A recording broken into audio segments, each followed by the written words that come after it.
Israel Hamas വെടിനിർത്തലിന് Egypt, Qatar എന്നീ രാജ്യങ്ങളുടെ കരാർ ഹമാസ് അംഗീകരിച്ചെങ്കിലും ഇസ്രായേൽ നിരസിച്ചിരുന്നു.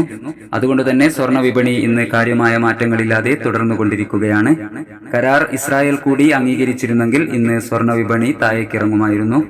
ഇന്നലെ രാവിലെ സ്വർണ്ണവില പ്രഖ്യാപിക്കുമ്പോൾ അന്താരാഷ്ട്ര മാർക്കറ്റിൽ ഔൺസിന് $2,323 പരിധിയിലായിരുന്ന സ്വർണ്ണവില ഇന്ന് നേരിയ താഴ്ചയോടുകൂടി $2,316 പരിധിയിലാണ് ഇപ്പോൾ എത്തി നിൽക്കുന്നത്. ഇന്നലെ രാത്രി തങ്കവില 6,995 രൂപയിലായിരുന്നു. വൈകി വരുന്ന ഇന്നത്തെ തങ്കവില 11 മണിയോടുകൂടി കമന്റ് ബോക്സിൽ പിൻ ചെയ്യുന്നതാണ്.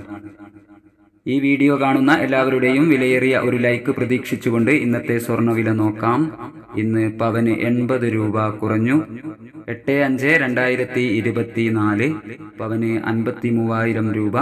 ഗ്രാമിന് 6,625 രൂപ. 18 കാരറ്റ് സ്വർണ്ണവില നോക്കാം. ഗ്രാമിന് 5,515 രൂപ. 8 ഗ്രാമിന് 44,120 രൂപ. സിൽവർ മാറ്റമില്ലാതെ 88 രൂപയിൽ തുടരുന്നു. Thank you for watching.